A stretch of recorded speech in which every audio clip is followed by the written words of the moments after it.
Alors, parachat de Bo, on a eu 7 makot, 7 plaies la paracha de la semaine dernière, et 7 plaies la paracha et 3 plaies la paracha de cette semaine. Bo el Paro. C'est quoi les 3 dernières plaies? C'est la mort des premiers-nés. C'est la dernière. Arbe, Chosher, Makat Bechorot. C'est quoi Arbe, Chosher, Makat Bechorot? Hein? Les sauterelles. Les sauterelles, l'obscurité, les ténèbres et la mort des premiers-nés. Et ces 3 makotes-là, c'est les 3 makotes qui viennent du ciel pour rappeler que quoi? Pour rappeler que quoi? Pour rappeler que quoi, ces 3 makotes? C'était séparé avec les makotes de la terre. Les 3 dernières, c'est les makotes du ciel, les man teda qui en kashem elokenu, pour montrer que Akadosh Baruch Hu, c'est le tout-puissant, c'est le plus puissant. Donc quand arrivent des choses du ciel, on ne peut rien faire. C'est quoi aujourd'hui où les choses où on lève les mains? Il y a eu il n'y a pas longtemps une tempête, je ne sais pas où, dans un côté de la France. Plus d'électricité, des toits qui sautent, il fait froid, il n'y a rien à faire, qu'est-ce que tu peux faire? Une inondation, qu'est-ce que tu peux faire? Des tempêtes, une pluie de folie, des vents énormes. C'est là, pour ça la Gemara dit que pourquoi il y a des tonnerres pour enlever les côtés tordus du cœur, pour démêler les tordus du cœur. Parce qu'à un moment, des fois, un homme, il sent qu'il peut tout gérer. On peut tout gérer. Aujourd'hui, la guerre en Israël, elle nous met un petit peu dans cette situation où, logiquement, il y a tout pour tout gérer. Et c'est pas géré. Comment on n'a pas encore trouvé les Khatoufim, Hachem Ishmor? C'est inexplicable. Avec tout la chokhma et les... Il y a des fois dans la vie, Akadosh Baruch Hu, il veut montrer En Od Milevado. Donc ces 3 makotes, ça venait montrer aux Égyptiens. Et surtout apprendre aux Bnei Israël que En Od Milevado. Dans cette paracha, les Bnei Israël vont arriver jusqu'à la sortie d'Égypte. On a dans cette paracha la mitzvah de Chodesh Hazeh Lachem Rosh Chodashim. Première mitzvah de la Torah, au Bnei Israël, à part la Brit Mila, d'accord, c'est Chodesh Hazeh Lachem Rosh Chodashim. Vous allez maintenant avoir un nouvel ordre dans votre année. L'année hébraïque va être comptée sur certaines choses depuis la sortie d'Égypte. Comme ça, vous allez vous rappeler tout le temps la sortie d'Égypte. De là arrive Rosh Chodesh. Tout de suite après, la mitzvah de Korban Pessah. Korban Pessah, pour se rappeler la sortie d'Égypte. On va parler des Tfilin à la fin de la paracha de cette semaine, pour se rappeler de la sortie d'Égypte.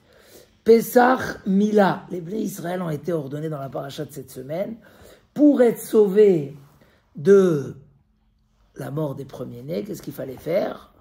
Il fallait mettre sur les linteaux le sang de Korban Pessah et le sang de la Brit Mila. Pourquoi la sortie d'Égypte est tellement importante? Pourquoi les Bnei Israël, il fallait que cette sortie elle sorte avec des miracles et des miracles et des miracles? Ça y est, on punit les Égyptiens et on sort. C'est quoi? Ça a l'air d'être beau, 10 plaies comme ça. Mais pourquoi tout ça? Comment a dit la Gemara? Un esclave, un prisonnier, tu lui dis tu peux sortir. Il n'a pas le temps que tu punis. Il veut sortir, Nigmar, Shalom à l'Israël. Et là, comme si qu'on retardait la sortie, jusqu'à que la sortie arrive, et là, la course, c'est encore la paracha de cette semaine, on va voir tout de suite dans les textes. Chipazon, Kibe Chipazon, Yatsatam et Mitzraïm, il fallait sortir vite. Alors d'une part, on fait attendre. D'une part, il faut se dépêcher, c'est quoi l'explication?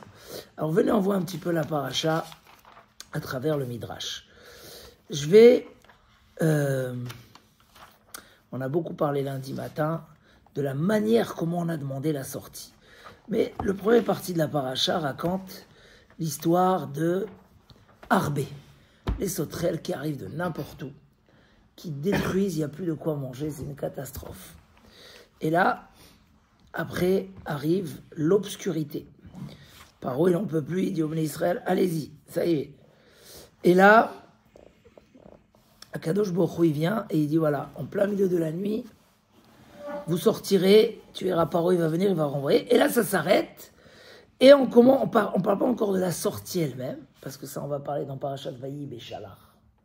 Mais on va commencer à parler à Chodesh Hazeh Lachem Rosh Chodashim, avant que je t'ordonne la mitzvah essentielle que vous allez faire encore en Égypte, la mitzvah de Korban Pesach, de l'agneau pascal. Il faut savoir quand le faire. C'est quand ce mois-là devient la tête des mois, parce que vous êtes créés comme une nouvelle nation. Et donc, pour la nation, voilà le début de l'histoire. On commence le début d'une nouvelle histoire. Pourquoi on était en Égypte? C'était pour faire rendre du peuple d'Israël une nation. Donc, maintenant vous sortez, c'est le peuple d'Akadosh Baruch Hu, c'est le but de la création. On va commencer l'histoire par Chodesh Hazeh Lachem. Et là, il commence la première mitzvah. C'est la mitzvah du Korban Pesach. Une mitzvah qui demandait une émouna. La prenez directement là-bas, comme ça. C'est chapitre 12. A Chodesh Hazeh Lachem, Rosh Chodashim. Voilà. Vous allez prendre un agneau.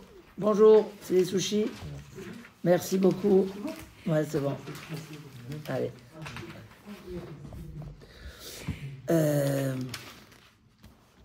Donc il leur dit, voilà, vous allez prendre un agneau dans chapitre 12 et dans le verset 7. Velakru minadam. Vous allez prendre du sang de cet agneau, vous allez le mettre sur les deux linteaux et vous allez manger la viande, l'agneau pascal, cette nuit-là, de la viande grillée sur le feu. Al matzot umrorim yochlu, ça nous rappelle Pessah. Vous allez manger ça avec, ça doit être que de la viande grillée, ça ne peut pas être cuit à la casserole, interdit, strictement interdit de le cuire avec de l'eau à la casserole, que grillé au barbecue. Avec, vous allez le manger avec de la matzah et avec du maror. D'accord? Voilà. Interdit de laisser jusqu'au lendemain matin. Interdit de manger les os de l'animal. Et vous allez le manger, voilà, le verset 11. C'est bien d'avoir les vraies références parce qu'on en parle et on entend des discours. Dans le chapitre 12, verset 11, voilà comment vous allez le manger. Motnechem chagurim, vous êtes déjà avec les ceintures qui tiennent tous les bourses. Nalchem beraglechem, vos pieds, vos chaussures dans vos pieds, votre bâton dans vos mains. Vachaltem oto bechipazon. Vous allez le manger avec précipitation. Pesach ou Lachem. Nous on se dit, bon, pourquoi on mange la matzah? Parce qu'on est sorti avec précipitation. Mais d'avance, il leur a dit, vous le mangerez avec précipitation. Et là, je me dis, voilà, je vais punir tous les premiers-nés d'hommes et d'animal, et ce sang-là, il va être sur les portes, je verrai le sang, et je sauterai sur vous, et vous ne serez pas, voilà. Et ce jour-là va être une fête pour toute votre vie. Donc là, on a les mitzvot de Pessah, d'accord? Donc, après, dans Hamishi, Moshe Rabbeinu, il explique au Bnei Israël comment faire, d'accord, pour qu'ils soient sauvés de la Maka des premiers-nés. Et voilà, la Torah raconte l'histoire de la mort des premiers-nés. Je vais tout de suite y revenir. Mais on fait dans le Shishi, verset 29, au milieu de la nuit, Akadosh Baruch Hu, il passe, tous les premiers-nés sont morts. Et là, il y a eu des cris en Égypte. Paro, il est sorti en pleine nuit. Il a dit, allez-y, sortez, prenez vos troupeaux, dépêchez-vous, tout le monde les a poussés. Et le peuple a dû prendre sa pâte, son pain. Même si on a déjà parlé de la mitzvah des matzot. On a dit, vous le mangerez sur des matzot. Mais dans tous les cas, la réalité a fait que Vaïsam et Betsekot Terem Yachmatz, ils ont pris leur pain avant qu'il ait le temps de Mish'erotam Tzurot Besimlotam al Shirmam, avec le pain qui n'a pas gonflé sur leurs épaules. Ok. Voilà. Jusqu'à là, c'est l'essentiel de la paracha. On raconte les deux premières plaies au début.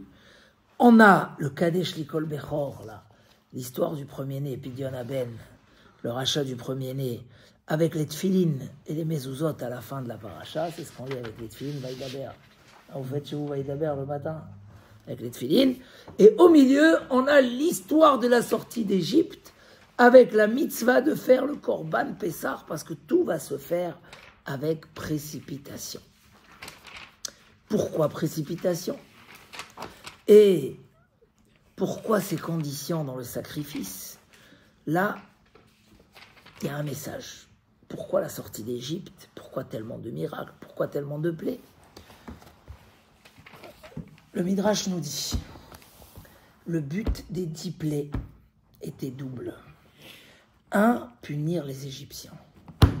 Ça, Akadosh Baruch Hu, mesure contre mesure. Tu as fait du mal, tu es puni. Donc, mais surtout, le but de ces miracles, c'était pour construire et guérir les Bnei Israël, leur donner le niveau de foi qu'ils devraient avoir.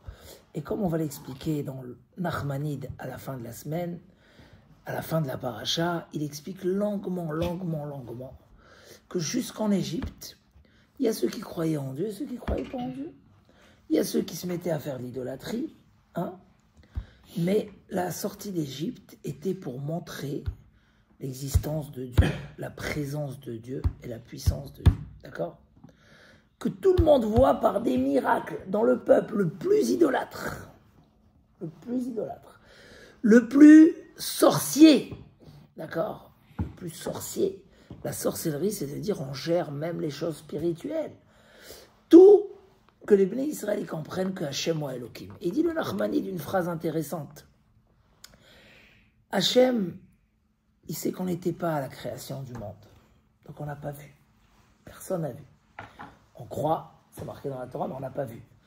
Il fallait qu'il montre une fois, dès qu'on crée ce peuple d'Israël, montrer au monde entier le miracle que Hachem, c'est lui qui domine la nature. Mais Kouda, comme ça après, celui qui veut croire, il a. Il y a des gens qui ont vu, c'est passé en témoignage, c'est marqué dans tous les livres au monde. Il n'y a pas de contestation, les Kouda. Celui qui a des questions, on ne va pas lui faire chaque fois des miracles. Dieu ne va pas changer la nature. Et j'ai expliqué lundi que même si on a fait la Iloula de Baba Saleh, on a parlé des tzadikim qui faisaient des miracles, c'était un autre aspect de miracle. C'était pas des miracles pour montrer que Dieu existe. C'était pas des miracles pour changer la nature. C'était des miracles pour aider les gens. D'accord? C'était pour aider les gens. Mais en soi, on ne s'amuse pas à faire des miracles. Donc celui qui veut savoir les bases de la émouna, de la foi, c'est basé sur ça. Et c'est pour ça que, vu que les Égyptiens, là on va expliquer 3 points essentiels dans la paracha. Vu que les Égyptiens servaient, leur idole c'était quoi? C'était les animaux. Donc fallait que les Bnei Israël prennent leur animal et le sacrifient à Dieu pour montrer que leur animal c'est qu'une bête et qu'il est au contraire, il est là pour le serviteur de Dieu. Il fallait le montrer tellement fort qu'on pouvait faire que des grillades. Parce que la grillade, ça... que tout l'Égypte, il y avait une mitzvah, elle est marquée en là, on est passé à côté. Mishrou Kroulachem. Il fallait prendre les agneaux 4 jours avant et les attacher au pied du lit. Ça veut dire que les Égyptiens, ils voyaient qu'on prend leur idole pour la l'égorger et ils ne pouvaient rien dire. Donc il y avait comme une acceptation, une soumission de là. Hachem ou Elohim, il n'y a rien, il n'y a pas d'autre. En od milevado, il n'y a pas autre que Akadosh Baruch Hu. C'était interdit de manger les os, c'est marqué dans le Midrash. Pourquoi? Pourquoi c'était assourd de manger les os? Parce qu'il fallait que les os se baladent dans toute l'Égypte. Quand tu casses pas les os pour les manger ou pour les garder au congélateur pour la dafina, donc ils sont dans les poubelles forcément. Donc tous les halachot du Korban Pessah, c'était, et il fallait mettre le sang sur les portes, que tout le monde voit, mais surtout que les Bnei Israël, ils montrent qu'ils sont prêts à faire Messirut Nefesh pour Akadosh Baruch Hu. Ils ont accepté, ils ont compris. Donc la Yetziat Mitzrayim, c'était pour construire la Emouna chez les Bnei Israël. Akadosh Baruch Hu, il a tiré au maximum. Une plaie, ça suffit pas, parce qu'il faut montrer que Hachem ou Elohim dans tout. Dans tout. Bashamayim, Mimal, Valaretz Mitachat, Enot. Donc on a touché 3 plaies qui ont touché l'eau, la terre et les animaux. 3 plaies qui ont touché ceux qui sont sur la terre. L'homme, les bêtes domestiques et nous. Voilà. Les 3 dernières, tout ce qui est l'espace. Donc il fallait montrer aux Bnei Israël. En vérité, si on aurait pu tirer encore un peu plus, on aurait tiré. Mais les Bnei Israël, ils sont sortis ils sont arrivés au bout où ils pouvaient tenir dans la... Ils étaient 49, Je crois que c'est marqué 49 fois Yetziat Mitzrayim dans la Torah. Ah ouais, c'est ce que j'ai vu tout à l'heure. 49 fois. Akadosh Baruch Hu, il a tiré jusqu'à les 49 degrés de Touma.